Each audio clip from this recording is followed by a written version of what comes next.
법무법인 법승의 이승우 변호사와 함께합니다. 변호사님 안녕하세요. 네, 안녕하세요. 인사 열심히 하고 있는 변호사 이승우입니다. 네. 아, 진짜 반갑습니다. 네네네. 거기다 혼자 오신 게 아니라 오늘은 또 누굴 데리고 오셨어요. 아, 예, 그 친구요? 네, 이 친구. 네. 이 까만 친구. 표지에 멋있게 이승우 변호사의 사건 파일이라는 따끈따끈한 책이 나왔습니다. 축하합니다. 아, 네, 감사합니다. 네네네. 첫 책이라서 막 떨리고요. 네. 혹시 오탈자 있을까봐 엄청 걱정해서 봤는데 네네. 있으면 알려주시면 그 부분에 대해서 제가 네. 쿠폰이라도 드리도록 하겠습니다. 네.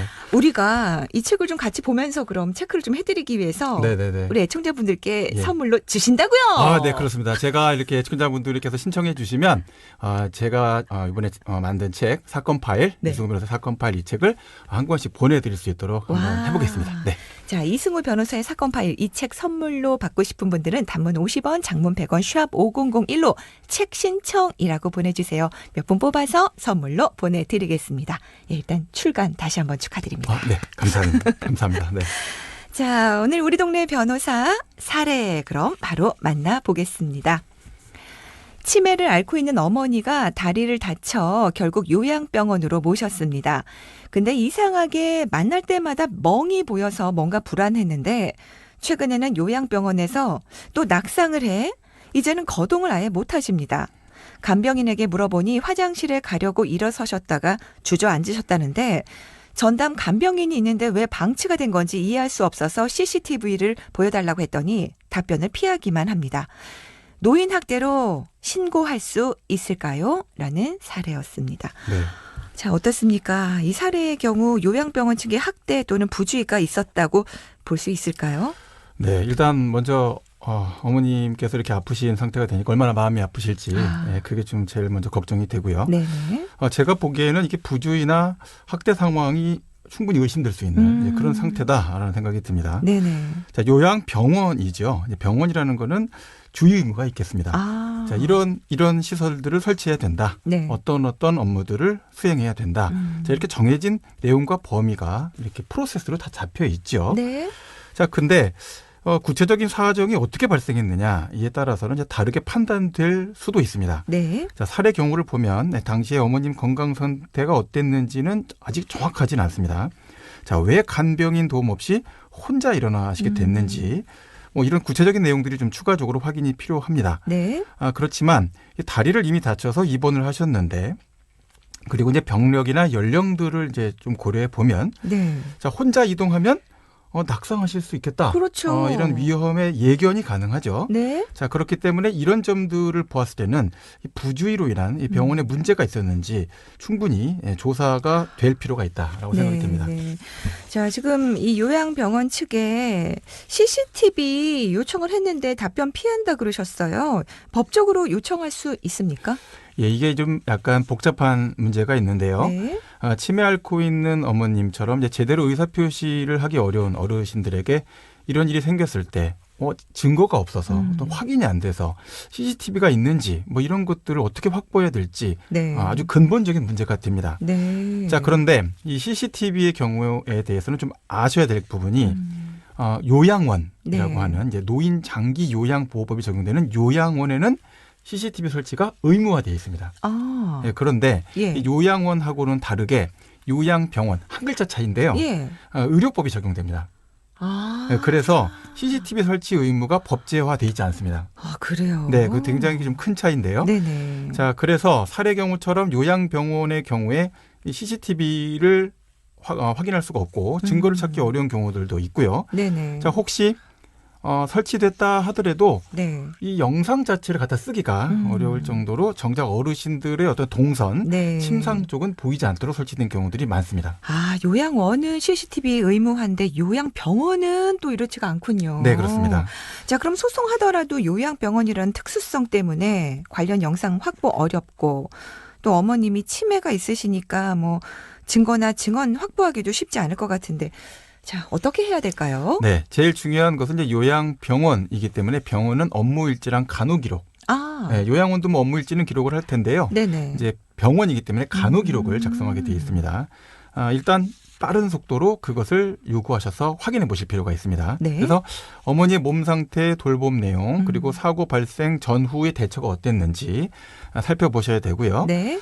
혼자 살펴보시기가 어려울 겁니다. 아마 이게 입원할 때 제출됐던 신청서, 진단서 이 정도까지는 보실 텐데 네. 의료 기록, 일지 이런 것들 보면 와, 이렇게 휘갈겨 써놨거든요. 그렇게 써놓고 전문 용어들 막 들어가 있거든요. 네네. 자, 그런 점들은 좀 주변에 있는 도움을 좀 받으셔서 확인해 보실 필요가 있고 네. 주변 목격자의 구체적인 진술, 뭐 계신 분들이 여러분들이 계실 수 있잖아요. 네. 그래서 진술을 녹음하셔야 됩니다.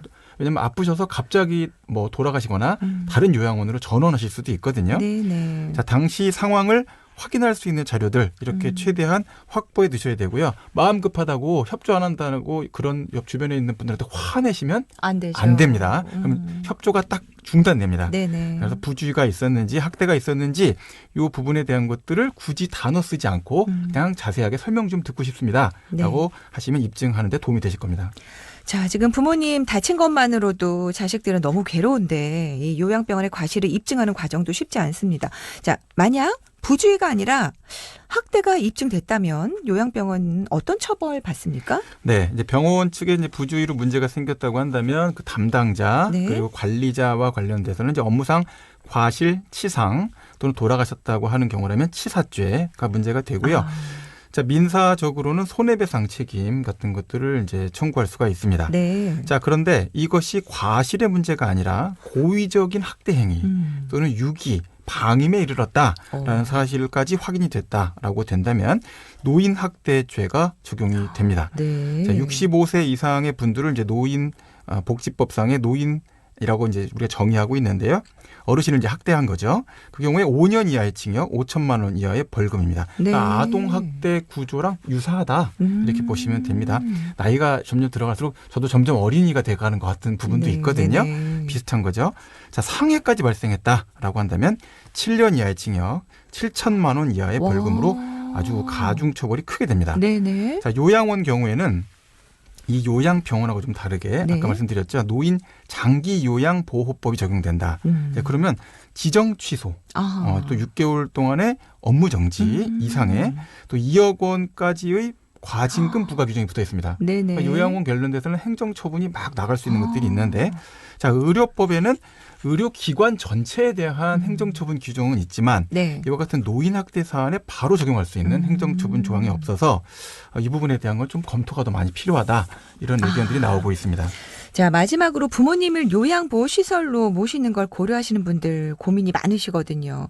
자, 자녀들이 이제 보호자로서 어떤 점을 주의해서 선택하면 좋을지 짚어주시죠. 네, 이제 요양시설 같은 경우에는 말씀드렸던 요양원, 노인복지법, 의료법에 따라서 시설 또 직원 배치 기준 이런 것들이 상세하게 규정돼 있습니다. 네. 위반 상황이 워낙 많이 발생하다 보니까 규정을 이제 구체화시킨 건데요. 네네. 자, 요양병원 재정상의 문제 따지기 시작하면 점점 기준에서 멀어질 수 있겠죠.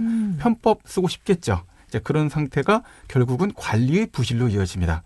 그러니까 결국 사고율이 높아질 수밖에 그렇죠. 없는 문제로 가게 되죠. 네네. 자, 물론 이런 걸 우리가 일일이 다 확인하기는 어렵지만 한번 방문했을 때보다 사람이 많이 줄었네. 이런 것들이 있으시면 좀 꼼꼼하게 운영 상태를 좀 확인해 보실 수 있고요. 네. 자, 특히 이제 치매 노인이신 경우가 점점 알츠하이머나 이런 것들로 힘들어하시는 부모님이시다라고 한다면 사고 대비한 낙상 방지 시설이나 출입문 잠금 장치 같은 것들이 잘 운영 관리되고 있는지, 네네. 화재 방지 시설은 잘 체크되고 있는지, CCTV 같은 안전 시설들이 잘 갖추어져 있는지, 어디에 설치되어 있는지 이런 것들을 좀 확인해 보시면 좋을 것 같습니다. 네, 꼼꼼하게 챙겨주셔서 감사합니다. 자, 변호사님, 그럼 오늘 한 줄 마무리 멘트는요? 누구든지 노인 학대를 발견했다면 바로 노인보호 전문기관 긴급전화 1577-1389를 기억해 주시기 바랍니다.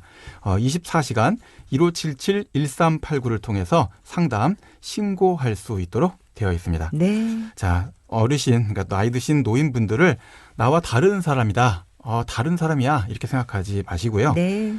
우리도 지금 빠른 속도로 늙어가고 있다는 사실을 기억해 주시면 좋겠습니다. 네. 오늘은 노인 학대에 대해 이야기 나눠봤습니다. 법무법인 법승의 이승우 변호사님 말씀 감사합니다. 네, 감사합니다.